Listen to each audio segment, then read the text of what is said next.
Kita kan sholat zuhur 4 rakaat, kadang lupa. Jadi kita melaksanakan sujud sahwi tapi lupa juga. Parah kali kawannya. Inilah yang ada di Medan, tak ada tempat lain. Yang tadi itu tak ada di Medan, satunya ada.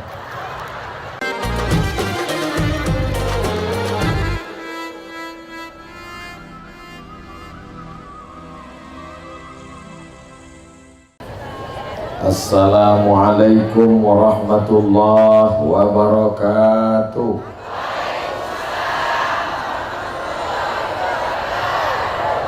Alhamdulillahi rabbil alamin, wassalatu wassalamu ala ashrafil khalqi ajma'in, sayyidina wa maulana Muhammadin wa ala alihi wa sahbihi wa man tabi'ahu ila yaumiddin. Yang sama-sama kita hormati Bapak Pangdam 1 Bukit Barisan, Bapak Ketua Dewan Masjid Indonesia, para alim ulama, hadirin hadirat, jamaah Masjid Salman, insya Allah semuanya dimuliakan Allah Subhanahu wa ta'ala. Amin ya rabbal alamin. Ada seorang laki-laki dilahirkan sebagai seorang penyembah api. Apinya abadi, kekal, tak mati-mati. Kalau ada acara olimpiade internasional di dunia penyalaan api, salah satu titik api yang hidup kekal itu diambil dari kampung dia. Dan ayahnya seorang pendeta, dia ditugaskan untuk menjaga api tersebut. Lalu kemudian dia pakai otaknya, dia pakai akalnya, dia berpikir, lama-lama dia merenung, tak mungkin api ini menghidupkan aku, tak mungkin api ini memberi aku rezeki, tak mungkin api ini menjaga, membesarkan, melindungi, mengayomi aku.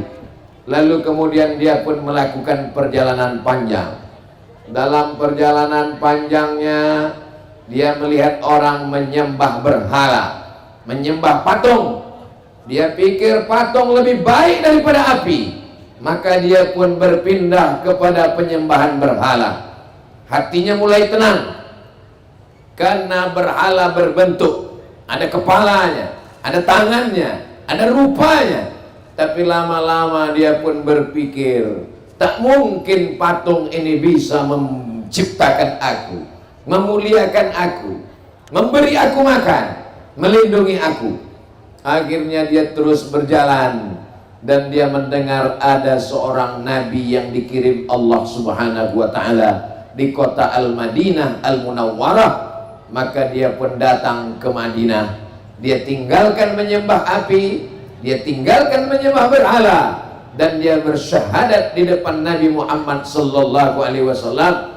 Dia menyembah Allah yang tak berbentuk dan tak berupa, tak dapat ditangkap oleh mata, tapi dia ada. Dialah Allah. Siapa dia? La ilaha illa huwa. Lalu kemudian dia mengatakan syahadatnya di depan Nabi. Saksikanlah, asyhadu an la ilaha illallah wa asyhadu anna Muhammadan Rasulullah. Lalu namanya dirubah Nabi menjadi orang yang selamat dunia, selamat akhirat. Selamat itu bahasa Arabnya salamah, maka diberilah nama dia bernama Salman. Inilah nama masjid kita, Masjid Salman. Nama kampungnya Persia. Orang yang berasal dari Medan, Al-Maidani.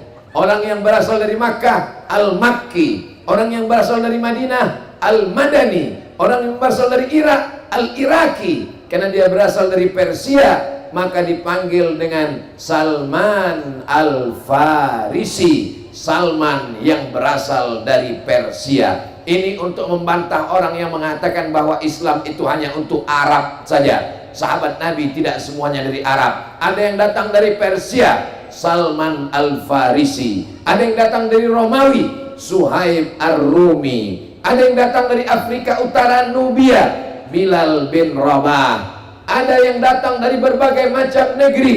Itulah dia Miqdad bin Aswad. Islam ini datang untuk semesta alam. Wa ma arsalnaka illa rahmatan lil. Jadi kalau ada orang bertanya, ibu dari mana? Dari Medan. Di mana? Sumatera Utara. Nabi Muhammad itu orang apa? Orang Arab. Islam itu kan untuk orang Arab. Ibu orang Medan, kenapa pula ibu jadi orang Islam? Makanya kau banyak-banyak dengar ceramah Ustaz Somad, bodoh. Kalau ada orang bodoh tapi dia masih punya paket 2 giga, insya Allah kebodohannya itu bisa ditolong. Tapi kalau sudah bodoh tak punya paket, inilah namanya bodoh yang terpelihara. Saya pertama kali ke Masjid Salman nih kan, tapi Bapak Ibu kan bukan pertama kali menjumpa dengan saya kan. Sudah banyak kali Ustadz nilai menghabiskan paket kami tiap malam. Saya bertemu dengan Bapak Pangdam pertama kemarin di Besilam. Jumpa sama Tuan Guru Syekh Dr. Zikmal Fuad. Hari ini berjumpa di Masjid Salman. Berjumpanya itu indah di tempat yang baik, baik. Ibu saya juga yakin kalau anak ibu bertanya kan enak ibu menjawab. Mak, ya. Di mana mak jumpa sama ayah dulu? Di masjid nak, waktu pengajian. Mak sekarang mana bisa enak menjawab? Mak dulu jumpa ayah di mana? Tak usah tanya, kami ditangkap satpam.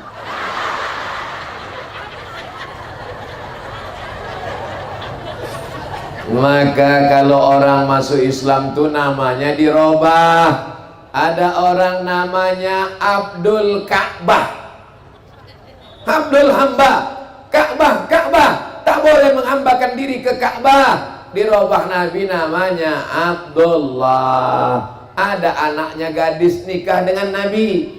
Kalau bapak Abu, anaknya gadis Bakar, maka disebut dengan Abu Bakar. Abu Bakar tuh bapak gadis. Nanti balik ke rumah anaknya bertanya, mak, ya Abu Bakar itu apa artinya? Kita kalau mau masak nasi kan ada abunya, itulah Abu Bakar. Kata anaknya, emak ini kok bodoh kali. Abu bapak, Bakar gadis. Kenapa Abu Bakar? Karena istri Nabi satu-satunya yang gadis adalah anak dia, namanya Aisyah. Tapi Nabi tak pernah memanggil namanya. Tak pernah Nabi manggil Aisyah sini. Dah. Nabi memanggilnya, ya Humaira, wahai engkau yang kulitnya putih, kalau kena cahaya matahari kemerah-merahan. Macam-macam ini juga lah.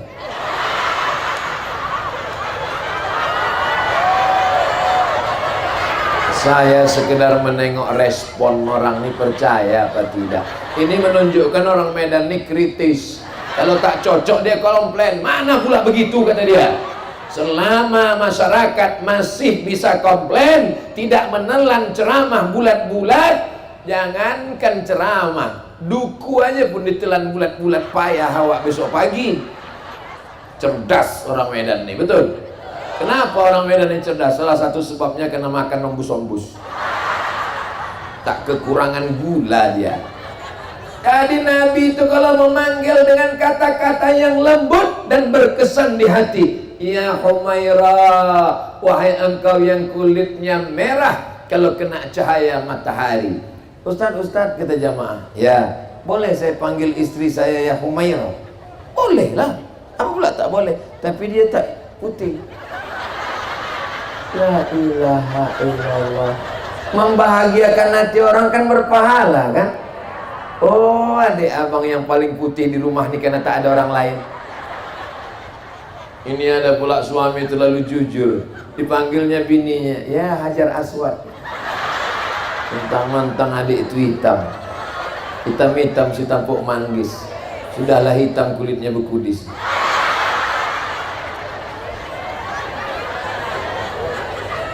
Ustadz Somad ini cerita tentang Islam, katanya Islam itu persamaan, sama-sama mulia. Yang paling dimuliakan Allah bukan orang paling tinggi, yang paling mulia adalah orang yang paling takwa kepada Allah. Tapi buktinya dia ceramah tempatnya paling tinggi, pakai pentas, pakai karpet 2 lapis, kami duduk di bawah pakai kresek. Ibu pikir enak di atas nih. Ampun panas. Tahu kayak gini bagus soal dalam masjid.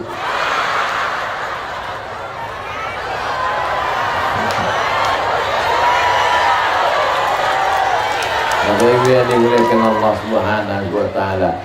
Lalu kemudian Salman Al-Farisi bersama Rasulullah sallallahu alaihi wasallam. Intinya apa? Bahwa Islam ini, kenapa mereka sayang dengan Islam? Karena mendapatkan Islamnya itu susah, payah, diperjuangkan. Meninggalkan api, meninggalkan kampung, meninggalkan patung, meninggalkan berhala, meninggalkan rumah, meninggalkan ibu dan ayah untuk menjumpai Nabi Muhammad sallallahu alaihi. Kenapa kita tak sayang dengan Islam? Ayah kita muslim, emak kita muslimah, tinggal di Medan. Medan banyak orang Islam, hidupnya tenang, tak sayang sama Islam karena tidak memperjuangkan Islam. Tapi insya Allah masyarakat Masjid Salman ini memperjuangkan Islam. Apa yang mau diperjuangkan? Kita udah Islam, tak perlu kita melawan Nabi, tak perlu kita melawan berhala. Ada yang perlu kita perjuangkan. Apa dia? Membantu pembangunan Masjid Salman. Biasanya masjid yang mau dibangun itu belum siap lantainya, belum siap. Ini udah siap semua. Apanya lagi nih Pak Panitia Pembangunan? Hah? Mau dinaikkan ke atas? Oh, kira kalau gitu. Selesai pembangunan di atas ini. Satu orang 1 juta. Hari ini hadir 1.000 orang.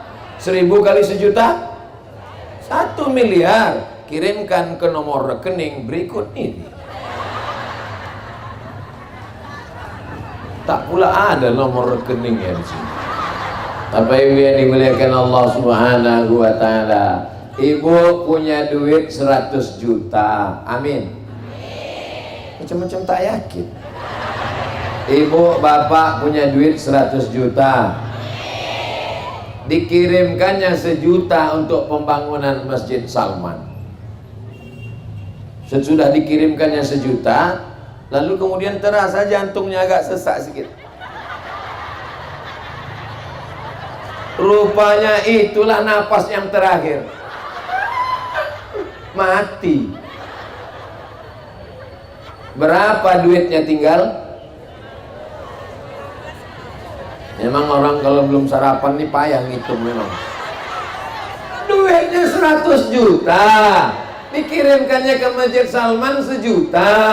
Berarti yang tinggal di bank 99 juta. Mati dia. Berapa yang dibawanya mati? 1 juta. Itulah yang dibawanya mati. Yang 99 tuh diambil abang tuh untuk berbini sekali lagi.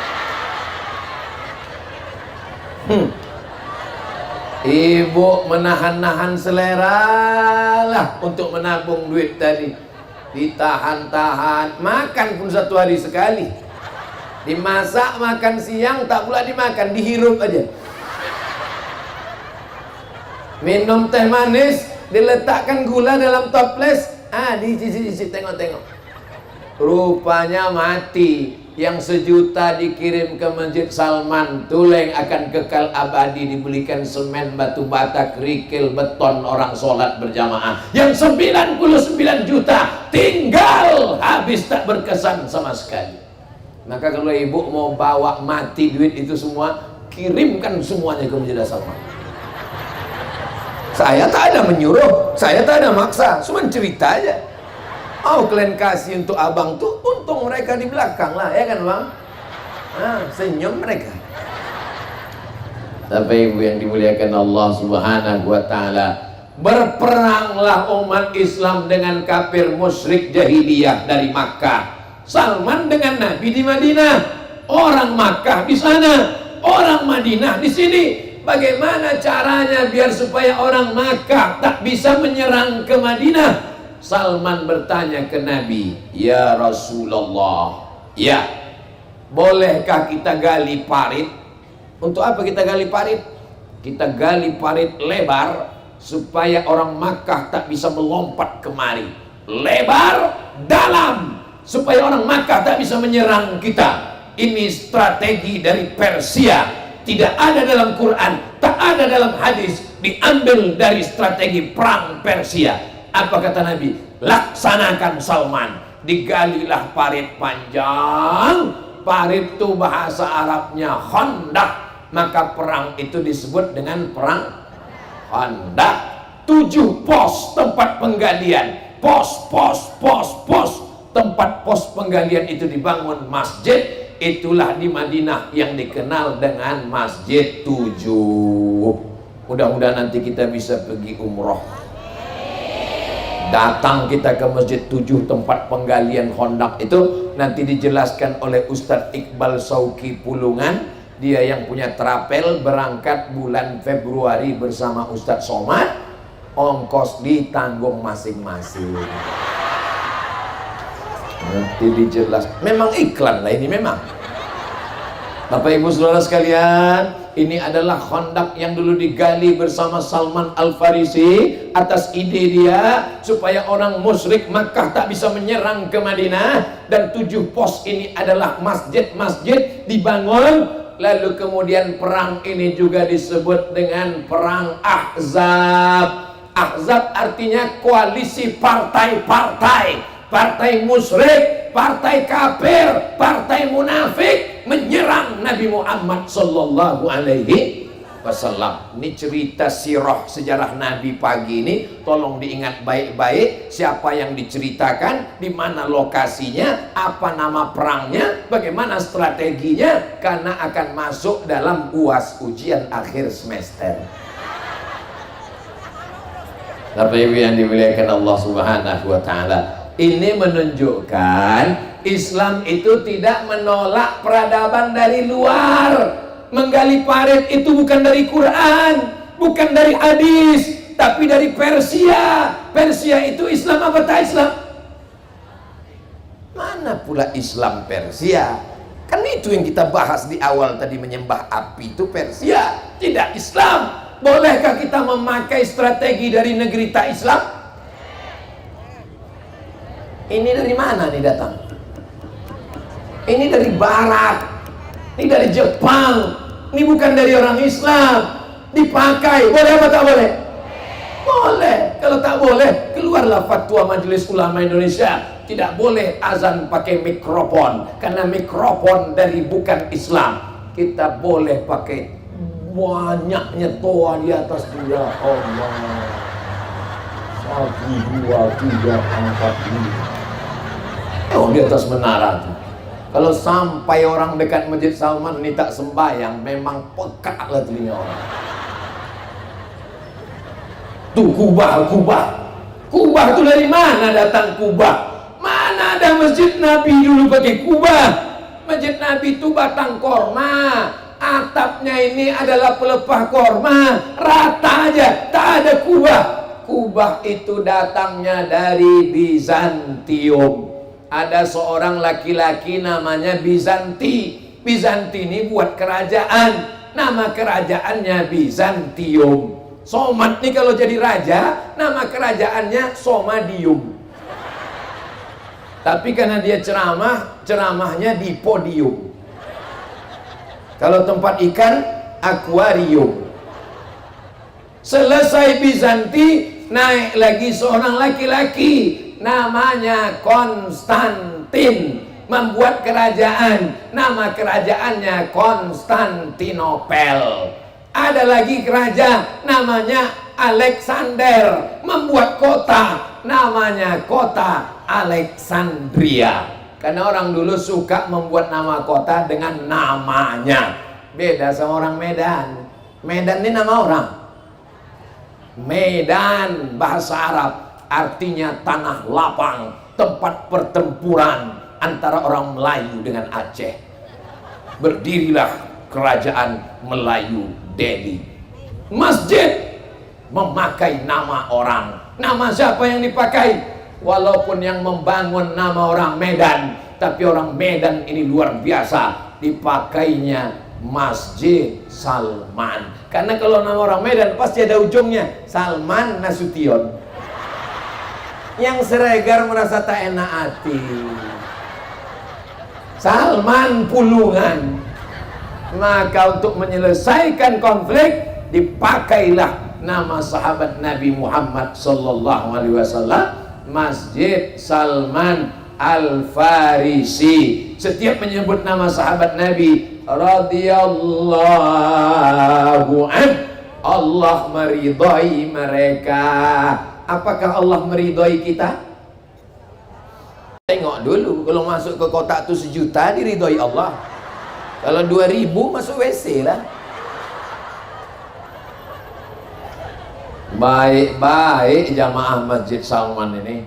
Datang kita disiapkannya karpet 2 lapis, ada jambu, ada pisang, ada jeruk. Masya Allah. Cuman tak disuruh makan. Berkudip-kudip lah mata awaknya. Plastiknya betutup.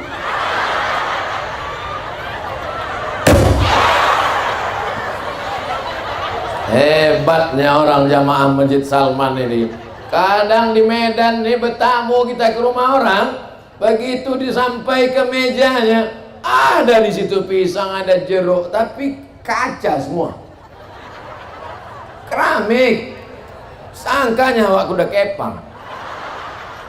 Masya Allah, mudah-mudahan murahlah rezeki orang Medan ini. Bertambah tinggilah masjid ini, bertambah. Kenapa lah jamaah mesti disusun di tengah halaman? Kenapa tak masuk ke dalam? Saya pun heran tadi. Ini kita Ustaz Iqbal di jalan apa di masjid? Ini kita di masjid. Sampai di sini, rupanya tak di dalam masjid. Kenapa tak dibuat dalam masjid? Pertama, maaf, yang halangan tak bisa masuk masjid. Yang kedua, masjid ini udah tak muat. Kalau sebanyak ini orang masuk ke dalam, meletup masjid ini.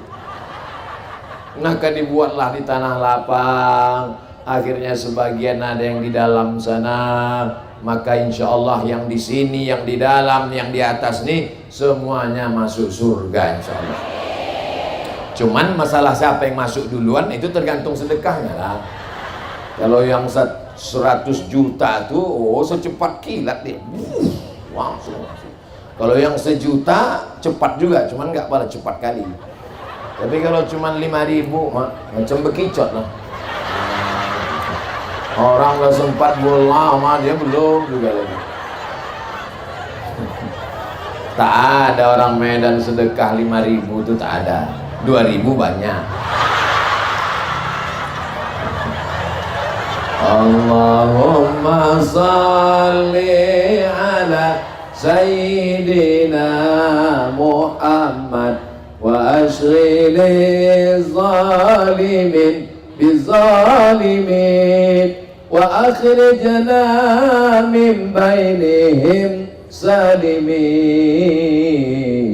wa ala alihi wa sahbihi ajma'in. Sallallahu Rabbuna ala nuril mubin Ahmad al-Mustafa Sayyidil mursalin wa ala alihi wa sahbihi ajma'in wa ala alihi wa sahbihi ajma'in. Masya Allah. Kenapa lah Ustaz Somad ini bersolawat supaya hati tenang. Kenapa hati tak tenang? Karena kotak lewat. Ini kalau kotak itu lewat memang lain detak jantung kita kan.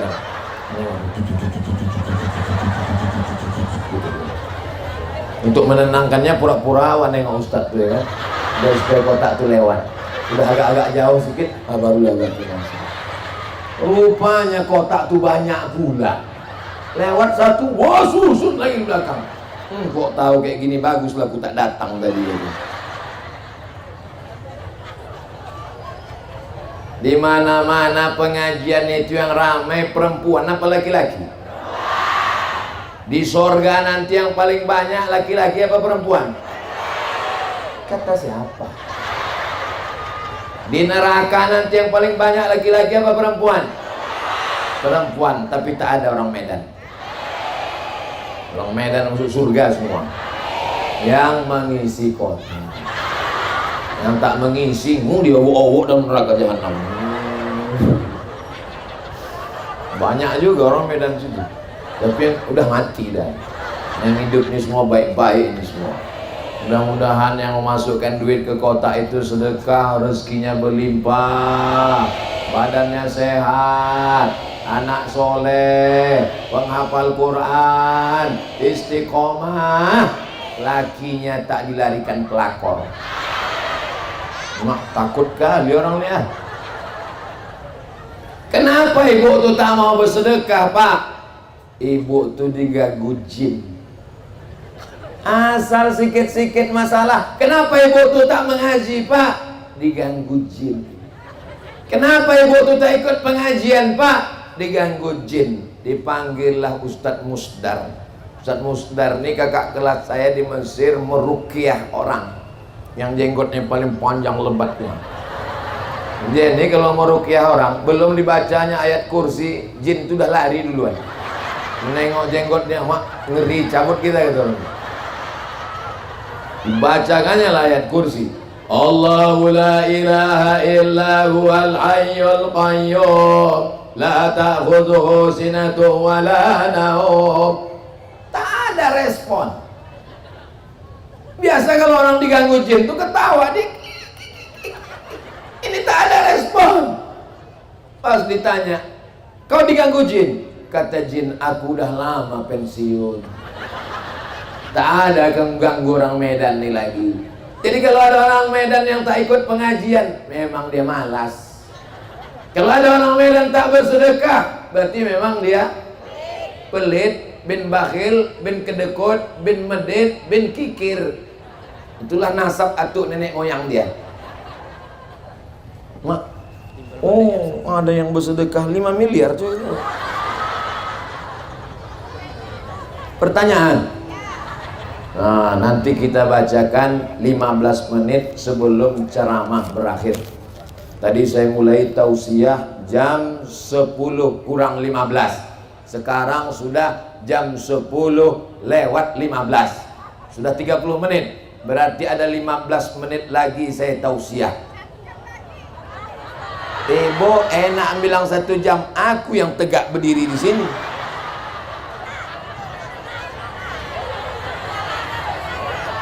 Saya tak pernah merasa menceramahi ibu-ibu. Saya kalau bercerita di depan ibu ini seolah-olah saya sedang berkombor-kombor dengan omak saya. Karena dulu kalau saya balik sholat Jumat dipanggil mak, sini kau. Apa mak? Apa kata khotib itu tadi? Kata khotib itu tadi mak begini, begini, begini, begini, begini, begini. Jadi sampai tua nih kalau saya cerita itu seolah-olah aku sedang bercerita dengan omakku. Apa yang ku dengar waktu di Mesir dulu, apa yang ku dengar di Maroko dulu, apa yang ku dengar waktu di Sudan dulu. Sebenarnya aku mau ngasih tahu aku S1, S2, S3 di luar negeri. Maka ditulis orang tuh, Ustadz Profesor Abdul Somad LC MA. Tak ada gambar Pak Panglima, tak ada gambar ketua masjid, gambar saya sendiri dipasang di atas. Karena kalau sampai dibuat ketua pengurus masjid, berkelahi orang nih gara-gara gambar. Salman, selamat. Siapa yang bingung di luar, berkecamuk, berkelahi, berantam, datang ke Masjid Salman. Insya Allah bertambah berkelahi. Warna jilbab boleh berbeda, merah, kuning, kelabu. Dengan beraneka ragam inilah justru menjadi indah. Betul? Ibu kan cuma nengok dari bawah ke atas, cuma 2 warna, merah darahku, putih tulangku, NKRI harga mati. Tapi kalau saya menengok dari bawah, apa yang Ustaz tengok dari atas ke bawah? Pelangi sedang turun ke Medan. So sweet. Masya Allah, tabarakallah. Bapak Ibu yang dimuliakan Allah SWT. Nanti kalau ada orang bertanya, Ustaz Somad itu kenapa topinya merah? Udah dapat jawabannya? Panja pula omak-omak ini tak tahu. Pas ditanya, Kenapa Ustaz Somad itu topinya merah? Iya, macam burung celatuk. Ilaha illallah. Saya di dekat rumah saya buat pengajian, namanya pengajian Ibu-Ibu Az-Zahra. Hari Jumat sore baca Yasin habis asar. Jumat yang pertama akidah, wujud kidam baqo mukhalafatulil hawadisi qiyamu binafsi wa dan yakudrat ilmun ayat sama basor kalam. Kalau mau cepat ngapal makan sambal belacan. Jumat yang kedua fikih. Jumat yang ketiga akhlak. Jumat yang keempat tahsin Al-Quran bersama Ustazah Fatimah, orang rumah emak dari anak saya, supaya dia belajar jamaah, supaya tahu dia non mati berjumpa dengan qaf gunnah qalqalah bila gunnah ifa idgham ming. Ini banyak anak balik sekolah nanya PR sama emaknya, mak ya, kalau non mati berjumpa dengan ba mana mak? Banyak lari karena takut. Itu tidak ada di Medan, karena di Medan ini negerinya kori-kori internasional. Ustadz Darwin Hasibuan dari mana? Medan. Ustadz Fadlan Medan. Almarhum Syekh Azra'i Abdul Rauf juara musabaqah. Belum lagi. Dewan juri 4 kali di Makkah. Orang Medan, Sungai Deli. Saya mengaji ke rumah beliau dari tahun 90 ke 93. Khatam saya mengaji dengan beliau dari Al-Fatihah sampai ke An-Nas. Hebat tak orang Medan? Hebat. Kata orang dulu Medan ini banyak copet dulu. Udah mati udah. Lebih yang dimuliakan Allah Subhanahu wa taala. Lalu kemudian Salman tadi dipersaudarakan dengan sahabat Nabi namanya Abu Darda. Siapa namanya? Jadi kalau ada orang Islam, jangan cuma dibimbing syahadat, dipersaudarakan dia. Ini orang Melayu, ini orang Mandailing, ini orang Karo, ini orang Jawa, ini orang Batak, ini orang Sunda, ini orang Bugis, ini orang Banjar. Kamu disatukan dalam la ilaha illallah Muhammadur, supaya dia tidak berkelahi menjaga persatuan dan kesatuan. Ini orang Persia namanya Salman, dipersaudarakan dengan orang namanya Abu Darda. Abu Darda ini amalnya hebat, malamnya tahajud, siangnya puasa, sampai-sampai istrinya pun tak disentuhnya. Datanglah Salman bertamu ke rumah Abu Darda. Assalamualaikum. Berubah pula suara menjadi perempuan. Waalaikumsalam, kata Abu Darda. Istri Abu Darda mengadu, lakiku Abu Darda tuh malamnya tahajud aja, siangnya puasa aja, aku pun tak dipedulikannya. Lalu kemudian Salman pun masuk. Makanan dah disiapkan istri Abu Darda. Kata Abu Darda, makanlah Salman, kau tamuku, kau saudaraku, kita dipersaudarakan Rasulullah, makanlah Salman.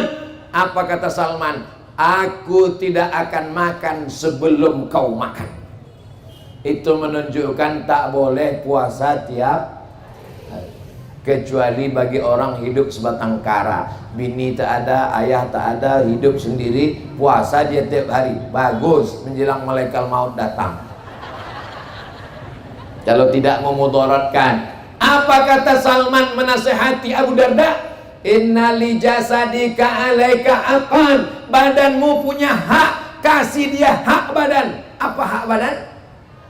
Makan. Ibu udah makan? Puasa. Mantap. Ustaz kenapa tak puasa? Musafir.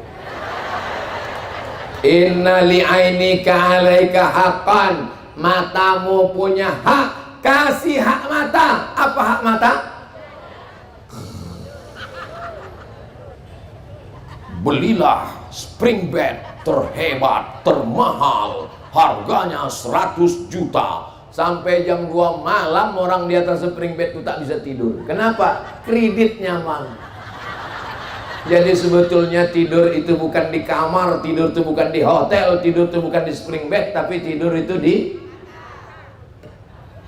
Makanya saya belum pernah marah sama jamaah kalau saya sedang pengajian dia tertidur. Tak pernah saya marah. Kenapa? Itu menunjukkan hatinya sedang tenang. Karena kalau orang hatinya risau, bisa dia tidur? Pergi dia ke rumah sakit, jumpa dengan psikiater, minta obat tidur. Karena penyakit payah tidur namanya insomnia. Ibu pikir, bapak pikir orang-orang kaya itu senang tidur? Tak tidur-tidur sampai jam 2 malam berkedip-kedip tak tidur. Kita begitu datang ustadz langsung menguap. Ustadz itu berapi-api, dia berair-air. Selesai ustadz itu pengajian, dia pun terbangun. Berbisik pula tuh sebelah, pendek kali ceramah. Itu tidak ada di Medan. Itu ada di Afrika Selatan. Di Medan nih, dari tadi ku tengok, tajam biji mataku menengok, dari luar dari dalam. Wah, tak ada satupun yang mengantuk tertidur. Kenapa? Belum dapat kue kotak. Oh udah, saya cuman mancing aja. Orang Medan ini suka dipancing, karena dia tinggal di jalan pancing. Tengoklah hebatnya orang Medan, padahal tempat masih lapang, maunya pula orang tuh di balik trali besi sana. Hebatnya. Supaya apa? Biar supaya cepat pulang. Mau dekat menengok ustadz. Aku tengok betul ustadz tuh. Kenapa di YouTube tuh hitam, di sini putih katanya. Ilaha illallah Muhammadur Rasulullah. Lalu kemudian kata Salman Al-Farisi, inna li jasadika alaika haqqan, badanmu kasih hak, kasih dia makan. Oh, jadi Ustaz Salman ini kurus karena banyak puasa lah ini ya. Saya ini kurus memang takdir. Memang udah begini. Sebanyak apapun saya makan tak gemuk-gemuk. Dikasih tahu dokter dari Batam, Ustadz Somad, biar agak berwibawa, gemuklah sedikit. Gimana caranya? Caranya, Ustadz minum susu kental manis 3 kali sehari. Pagi segelas, siang segelas, malam segelas. Saya belilah 90 saset. Pagi kacau, siang kacau, malam kacau. Kata orang di Jawa, diaduk mas. Di Medan banyak tukang kacau. Kopi dikacau, teh. Makanya banyak Panglima, Kapolda kalau mau ke Medan, mak kacau nih katanya. Jumpa awak sama tukang-tukang kacau. Dikacau pagi, kacau siang, kacau malam. Habis sebulan bertimbang, tak bertambah. Assalamualaikum Pak Dokter. Waalaikumsalam. Udah ku kacau 3 kali kacau sehari, kenapa tak bertambah? Berarti udah takdir Pak Ustaz. Terima ajalah Pak Ustaz. Jadi tak usah kita pikirkan cakap orang selama kita sehat. Ini kadang kalau kita pikirkan cakap orang ini, kurus kita, kok tak dikasih lagi kau makan ya? Gemuk kita, pertumbuhan itu ke atas bukan ke samping. Mati kita mendengar cakap orang ini. Yang penting badan kita sehat. Ibu-ibu yang diet makan sebanyak-banyaknya, nanti pas buka puasa gas terus. Nanti kalau ada orang mengatai, mengejek, gemuk kali kau, berat kali badan kau, ada dalilnya. Faman ya'mal misqa fa amma man saqulat mawazinu fahuwa fi 'ishatir radiyah. Siapa yang berat timbangannya, dialah diridhoi Allah. Apa dirisaukan? Betul tak terjemah ayat itu? Bapak Ibu yang dimuliakan Allah Subhanahu wa taala. Inna li jasadika 'alaika haqqan, kasih makan. Inna li 'ainika 'alaika haqqan, kasih tidur. Inna li ahlika 'alaika haqqan, istrimu kasih perhatian. Kalau istri tak diperhatikan suami, dia akan mencari perhatian laki orang. Maka banyaklah bini-bini keluar rumah macam artis, di rumah macam mak lampir.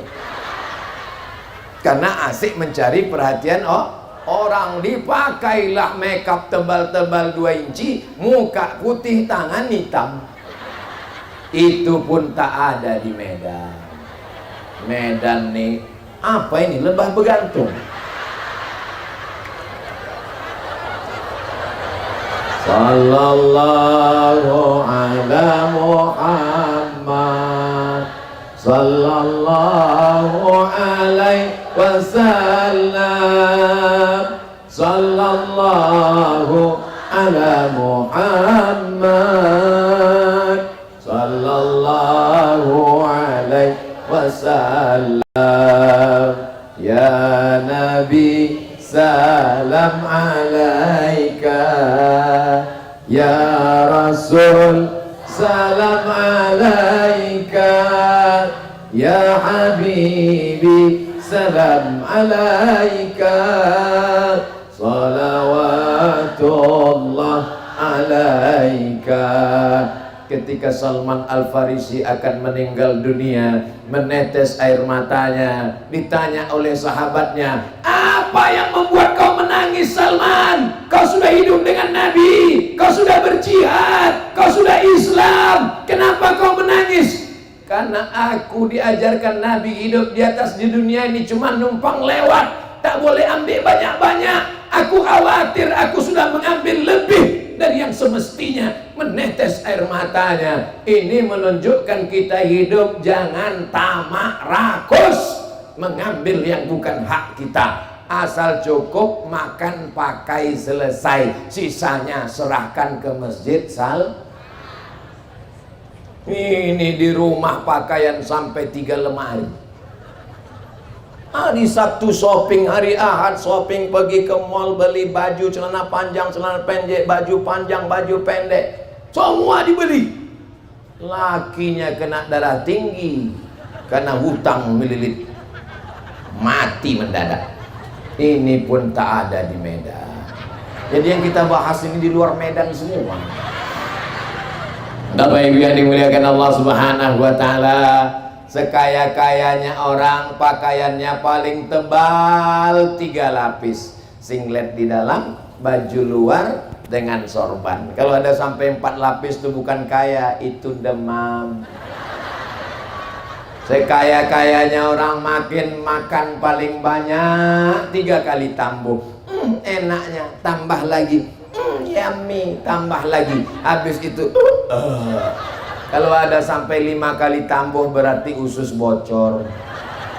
Hidup ini hanya sebatas makan pakai baju PNS, pakai baju seragam, pakai baju tentara, pakai baju polisi. Ketika mati semua baju lepas, dipakailah kain yang ujungnya tak berjahit, pinggir tak berjahit. Ibu nanti malam kalau terbangun yang pertama kali pegang ujung, masih berjahit. Sampai masanya nanti terbangun di tengah malam dipegang ujung tak berjahit. Rupanya kain itu dikoyak pakai gigi. Krak! Terbujur kaku. Janganlah mau disanjung-sanjung, engkau digelar manusia agung. Sadarlah diri, tahu diuntung, jasad terbujur, keranda diusung. Nanti malam kalau bangun tengok mata masih ada jam dinding, masih hidup. Tengok mata TV masih hidup. Rencana nonton TV, rupanya ditonton TV. Buka mata, tangan masih megang remote. Buka mata, tangan megang handphone. Sampai masanya nanti buka mata gelap gulita, tiba-tiba terdengar suara marabbuka. Saat itu abang tak lagi ada bersama. Yang dulu katanya sehidup semati deh. Rupanya aku hidup, kau mati. Ini harta ini pencarian kita bersama. Adinda buah hati belayan jiwa, siang dan malam terbayang-bayang, makan tak kenyang, tidur tak lelap. Lupanya harta itu berubah menjadi harta gono gini. Apa maknanya? Kau begono, aku begini. Yang kekal abadi mana? Duit yang diserahkan ke Masjid Salman untuk pembangunan masjid. Allahu Akbar, Allahu Akbar, Allahu Akbar. Kenapa Ustadz bertakbir 3 kali? Menghilangkan sedih ibu-ibu yang teringat mati terbujur di liang lahat tadi. Jadi nanti kalau ibu tiba-tiba datang sedih di dapur sedang masak sedih, gimana lah nanti kalau aku mati ini? Allahu Akbar. Gimana lah nanti kalau aku mati ini, apa yang tinggal anak-anakku ini, macam mana nanti lakiku ini, macam mana nanti rumah ini, macam mana nanti mobil ini, macam mana nanti emasku ini, macam mana nanti gelang anting sumpah. Allahu Akbar. Besarkan Allah, maka dunia ini akan kecil di pelupuk matamu. Besarkan Allah, maka dunia ini tak ada apa-apanya, hanya sebelah sayap nyamuk. Man arafat dunia hanat alai. Siapa yang kenal dunia, maka dunia ini kecil di pandangannya. Siapa itu? Itulah dia Salman Al-Farisi. Siapa yang ceramah tadi di Masjid Salman? Ustadz Somad. Apa judul ceramahnya? Salman. Berapa lama dia tausiah? 45 menit tambah tanya jawab 15 menit. Apa aja isinya? Aku pun tak ingat. Yang ku ingat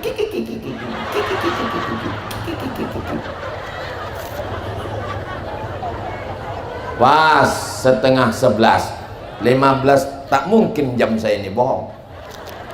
Bukan murah jam ini. Jangan beli jam mahal-mahal. Mau harganya 1 miliar, tugasnya cuman ngasih tahu bahwa ceramah udah habis. Ini orang nih beli jam sikit-sikit. Jam berapa ya? Jam berapa ya? Ustadz Somad ada nengok jam saya tinggal tadi di kamar mandi. Itu harganya 500 juta Pak Ustadz. Yang nanya siapa?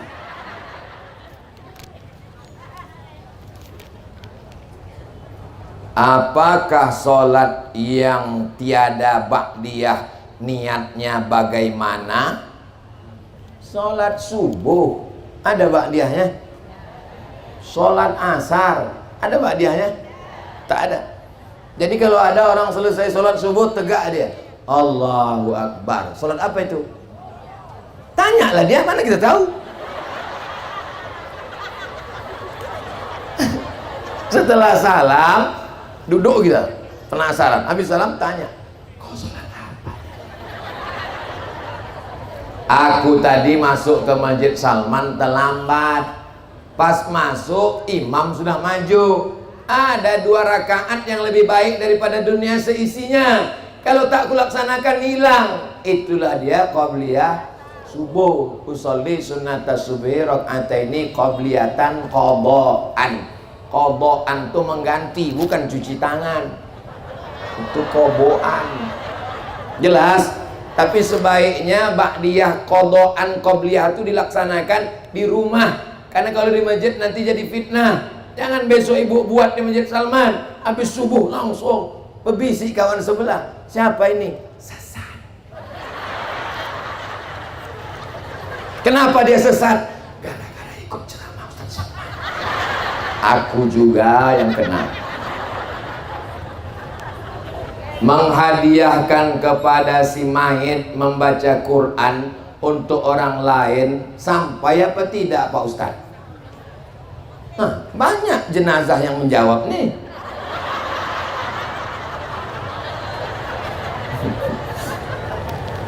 Nabi lewat di kuburan. Waktu dia lewat di kuburan, diambilnya pelepah korma. Fasyaqahu nisfain, dibelahnya 2. Fagharasahu, dicucukkannya, kata orang Medan. Kata-kata orang di Jawa, ditusukkannya. Berapa beli sate? 3 cucuk, 3 tusuk, terserah kau lah. Setelah ditusukkannya, sahabat bertanya, kenapa kau tusukkan pelepah korma itu ya Rasulullah? La'allallah an yukhaffifa 'adzabahuma ma lam yaibasa. Selama pelepah korma ini basah, maka kelepah kormat ini bertasbih, tasbihnya sampai. Kata Imam Nawawi mengomentari hadisnya ada dalam Sahih Muslim, nama kitabnya Al-Minhaj Syarah Sahih Muslim Ibnu Hajjaj. Kalau tasbih pelepah korma sampai, apalagi bacaan Quran orang beriman. Jelas? Nabi punya kawan namanya Umar. Umar bin Khattab punya anak namanya Abdullah bin Umar lah. Abdullah bin Umar ini berpesan, nanti kalau aku mati, bacakan di atas kuburku pangkal Al-Baqarah sampai wa ulaika humul muflihun. Bacakan ujung Al-Baqarah, lillahi ma fis samawati sampai habis 3 ayat. Ini ada dalam kitab Ar-Ruh, ditulis oleh Imam Ibnu Qayyim Al-Jauziyah, murid Imam Ibnu Taimiyah. Sudah diteliti di Riyadh Universitas Imam Muhammad Ibnu Saud. Dr. Bassam dapat gelar doktor S3 gara-gara meneliti kitab ini. Riwayat ini sahih. Maka dalam mazhab Syafi'i kata Imam Nawawi dalam kitab Al-Azkar, wa in khatimul Quran, kalau dikhatamkannya sekhatam Quran 30 juz, fahuwa hasan, paling bagus, elok, mantap 30 juz. Tak sanggup 30 juz, bacakanlah hatinya Quran. Hatinya Quran itu adalah Yasin. Hati Quran tak sanggup, Ummul Quran. Ummul Quran Al-Fatihah. Al-Fatihah pun tak sanggup, pergilah ke Belawan. Kenapa kau lawan? Laut kan dekat, terjun aja lah kau ke situ. Membacakan Quran sehatam tak mau. Membacakan, ibu-ibu ini masih ada grup Yasin? Alhamdulillah, habis baca Yasin tuh mintakan Allahumma ausil thawaba ma qara'nahu, sampaikanlah pahala bacaan Yasin kami ini ila arwahi abaina wa ummahatina wa ajdadina wa jaddatina wa limasyayikhina wa liman ahsana ilaina Allahumma fir. Aku tak pandai berdoa bahasa Arab nih Pak Ustaz. Bahasa kita lah. Iki wis perang-perang kino bocornya orang terkawis mayor ngejurnetan. Allah Maha tahu. Yang tak boleh pakai bahasa kita tuh dalam sholat, bukan somat. Kalau sholat tak boleh. Jangan pula ibu orang Medan pakai bahasa Medan waktu sholat. Inna sholati, my praying, wa mahyaya, my life, wa mamati, my die, lillahi ta'ala, for you, oh my God. Orang Medan ini bahasa Inggrisnya lancar karena makan lontong sayur. Udah tadi pagi. Bahagia sekali rasanya bisa berjumpa dengan UAS. Ini bertanya apa curhat?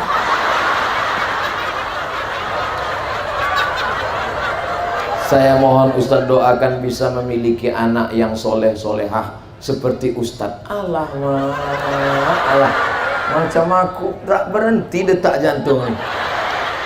Nanti kita selesai doa. Semoga ya anak-anak kita selamat dari narkoba, selamat dari LGBT, selamat dari zina, selamat dari malapetaka, bencana, musibah dan bahaya. Nanti di akhir majelis semuanya kita doakan.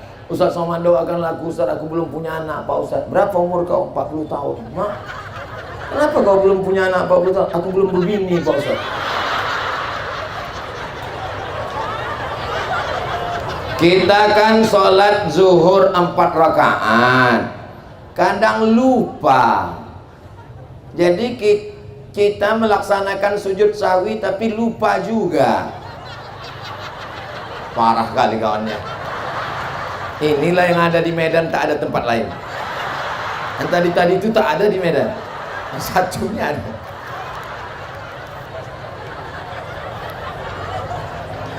Jadi ditanyakan kepada ulama ahli fikih, bagaimana kalau kita lupa rakaat, sesudah itu lupa pula sujud sahwi, apakah sujud sahwi setelah salamnya 2 kali? Dijawab ulama fikih pakai kaedah nahu. Apa kata dia? Al-musaghar la yusaghar.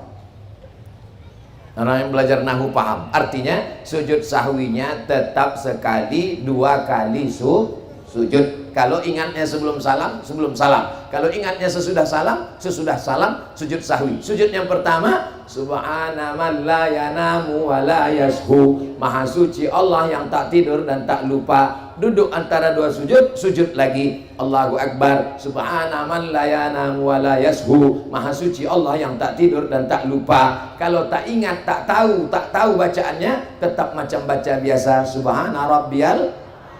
Aku kadang bacaan itu pun lupa juga Pak Ustaz. Diam aja, rukun aja yang dibaca. Di antara rukunnya adalah Al-Fatihah. Iftitah kalau tak dibaca sah, baca Fatihah. Ayat kalau tak dibaca sah, tapi mesti ada tumak ninah. Andai mu'alaf baru masuk Islam, ada tumak ninah aja. Allahu Akbar, Sami Allahu liman hamidah, Allahu Akbar. Tasyahud mesti ada selawat. At-tahiyyatul mubarakatus salawatut thayyibatu lillah. Assalamu alayka ayuhan nabi wa rahmatullahi wa barakatuh. Wassalamu alayna wa ala ibadillahis salihin. Ashhadu an la ilaha illallah wa ashhadu anna Muhammadar Rasulullah. Allahumma salli ala sayyidina Muhammad wa ala ali sayyidina Muhammad kama sallaita ala sayyidina Ibrahim wa ala ali sayyidina Ibrahim kama barakta ala sayyidina Muhammad wa ala ali sayyidina Muhammad kama barakta ala sayyidina Ibrahim wa ala ali sayyidina Ibrahim fil alamin innaka Hamidum Majid. Membacanya pelan jelas. Ini banyak orang sekarang sholat tak jelas macam dapat bakwan panas.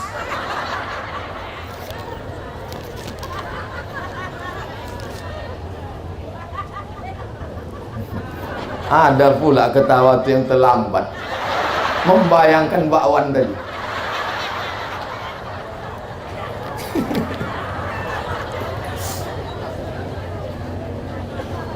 Ustaz Somad, orang tobat nasuhatu, apakah hutang yang lalu seperti sholat dan puasanya lunas? Enak kali.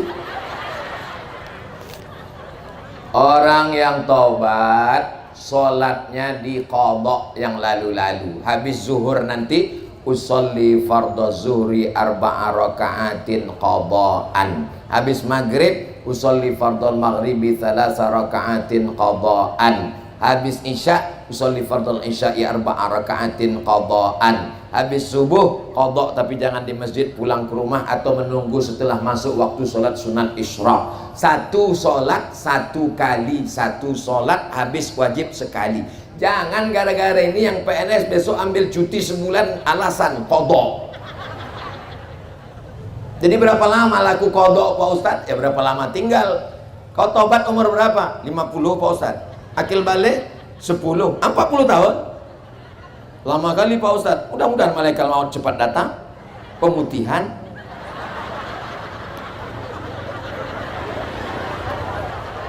Bagaimana dengan puasa yang tinggal yang lalu-lalu? Waktu mengandung anak tak puasa 30 hari, takut janinnya lemah. Menyusukan anak tak puasa 30 hari, takut air susu kering.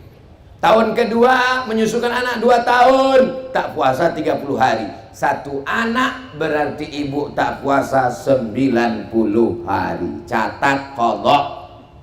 Niat puasanya Asyura, tapi qadha niatnya bukan Asyura, tapi niat puasanya qadha. Orang melaksanakan qadha pada hari Senin pada 10 Muharram dapat pahala 3. Qadhanya lunas, Asyuranya dapat, pahala Seninnya dapat, dengan syarat niatnya qadha.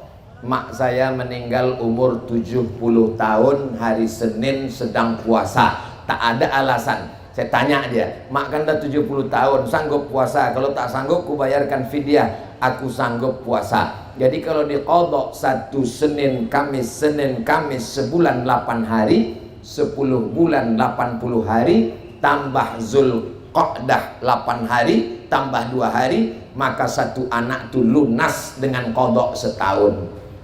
Anak ibu berapa? Do re mi fa sol la si do sol fa mi re do. Ini anak-anak nih perlu tahu, jangan disangkanya maknya selahir meregang nyawa tak cukup sampai di situ anakku.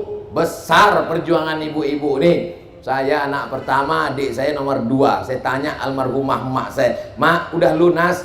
Udah habis semua aku puasa Senin Kamis niatnya qadha. Kenapa masih puasa juga lagi? Mudah-mudahan dapat pahala-pahala sunat, banyak dosa di masa muda lalu. Mudah-mudahan Allah mengampunkan dosa ibu-ibu kita, bapak-bapaknya juga. Dari Perwiritan Raudhatul Jannah, Deli Tua. Apa amalan istri terhadap suami supaya menjadi ahli surga? Dari Ibu Asmaul Husna Siregar, Boru Regar. Iza ra'aitaha sarratka, kalau suamimu melihat kamu senang hatinya. Itu ciri pertama istri solihah. Alhamdulillah Ustaz, saya kalau menengok dia itu senang hati saya. Siapa dia? Bini kawan saya. Bermasalah. Yang kedua, idza amartaha atau atka, kalau disuruhnya patuh dan taat, tapi perintahnya itu sesuai ajaran Ustadz, ya, laki saya menyuruh saya wajib taat, wajib taat. Apa ibu disuruhnya? Disuruhnya rambut saya gerabang macam sarang laba-laba, dicat 3 warna merah kuning kelabu, kuku panjang macam Dracula. La ta'ata li makhluqin fi maksiatil khaliq. Tidak wajib taat kepada makhluk kalau menyebabkan maksiat kepada Allah. Paham? Yang ketiga, idza ghibta anha hafiza amwalaka, kalau suamimu pergi dijaganya harga diri, harta dan anak-anak. Kalau 3 ini dilaksanakan, maka insya Allah perempuan masuk surga dari pintu mana yang dia maui, kata Nabi Sallallahu Alaihi Wasallam. Saya yakin dan percaya ibu-ibu yang hadir nih semuanya adalah perempuan solihah, dan suaminya juga adalah suami yang soleh. Karena suaminya tak soleh tak mungkin diizinkannya pengajian. Bang, aku mau pengajian. Jangan, di rumah aja. Siapa yang ngisi pengajian? Ustaz Somad. Jangan, itu Ustaz radikal. Di Singapura aja diusir. Tapi karena mereka soleh, Bang, aku mau pergi pengajian. Pergilah dek, nanti aku pulangnya sore. Tak apa-apa, nanti abang mandikan anak, cuci pel lantai, masak. Dah abang.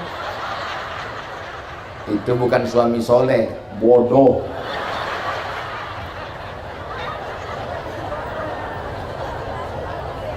Bagaimana cara berdoa sholat tahajud dan disertai witir? Bangun malam mandi. Malam tadi saya sampai ke hotel jam 1. Setel jam 4 mesti bangun. 2, 3, 4. 3 jam tidur cukup. Habis itu mandi supaya segar. Setelah mandi, sholat sunat wudhu. Usolli sunnatal wudhu. Ayatnya terserah. Ayat apa Pak Ustaz? Kul hutu juga lah, apa juga lagi. Macam banyak aja hafal ayat. Habis sholat sunat wudhu, sholat sunat taubat. Apa pula tauco? Usolli sunnatat taubat rakaatain lillahi ta'ala. Sesudah itu barulah sholat sunat tahajud. Habis sholat tahajud barulah meminta. Kita tak mungkin datang ke rumah orang langsung minta basa-basi dulu. Barulah sholat sunat hajat, segala hajat dimintakan. Paling bagus elok di sujud terakhir lama-lama. Ini banyak orang sekarang sujud lama di masjid. Di masjid tak perlu sujud lama, ditengok orang riak. Ini kalau jadi imam sujud sampai 15 kali, bangun makmum pitam. Di kamar waktu tahajud sujud lama-lama, minta sama Allah. Setelah itu baru ditutup dengan witir 3 rakaat 1 salam, bagus. Tidak pakai tasawuf awal supaya tak sama dengan maghrib, atau 2-1, 2 rakaat, habis itu tegak 1 rakaat. Mazhab Syafi'i afdal 2-1. Setelah itu menunggu azan subuh, baca istighfar 100 kali, solawat 100 kali, la ilaha illallah 100 kali.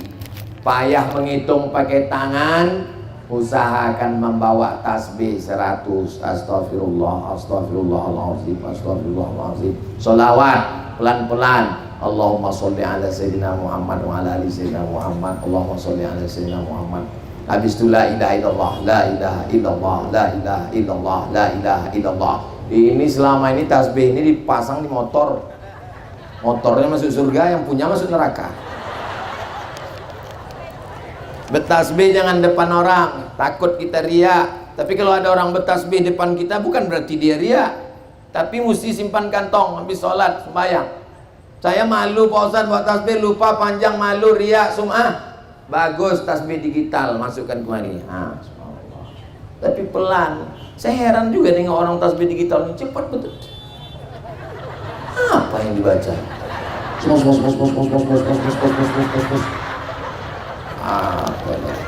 Ini pun tak ada di Medan. Yang ada di Medan cuma yang lupa-lupa tadi itu. Pertanyaan yang terakhir. Kami dari pengajian perwiritan Jumat di lingkungan 10 Siti Rejo. Selama ini kita tahu Siti Aisyah, Siti Fatimah. Ada Siti Rejo. Siti Rejo 2 Medan Amplas. Amplas nih kalau saya ingat dulu waktu sekolah di Medan, Amsterdam namanya. Amplas terminal masuk dalam. Puasa Asyura sama puasa Tasu'a tuh harus bergandengan. So puasa Asyura tanpa Tasu'a yang paling elok 3 hari, 9, 10, 11.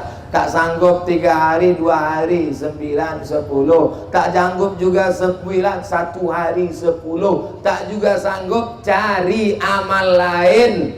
Karena masuk surga bukan cuma dari satu pintu. Ada orang yang masuk surganya dari pintu puasa, namanya Babur Rayyan. Ada yang masuk surganya dari pintu sholat sunat, Babus Sholah. Ada nama pintunya Babus Sodaqah. Ada nama pintu dari Babul Jihad Fisabilillah. Ada pintu yang unik, namanya Babul Kauziminal Ghaiz, pintu melawan marah, bukan melawan makan. Bisa dia lawan marah. Pak Haji, tadi ku tengok bini Pak Haji dibonceng orang. Itu bukan penghuni surga, itu dayus. Tak cemburu kepada anak gadisnya, mesti marah. Makna marah di sini adalah marah menurut Al-Quran di Sunnah. Yang semestinya dia marah, mampu dia tahan amarah. Mudah-mudahan kita ini termasuk orang yang mampu menahan amarah. Akhirnya 60 menit kita bersama. Dari jam 10 kurang 15, sekarang sudah jam 10, 11 kurang 5. Rupanya 70 menit. Patutlah kaki ini kesemutannya luar biasa. Mudah-mudahan kita semua memperoleh kebaikan-kebaikan dunia akhirat. Anak-anak kita soleh dan solehah, istiqomah iman dan Islam, mati dalam keadaan la ilaha illallah Muhammadur Rasulullah. Ala hazihin niyah, untuk niat yang baik-baik ni. Al-Fatihah.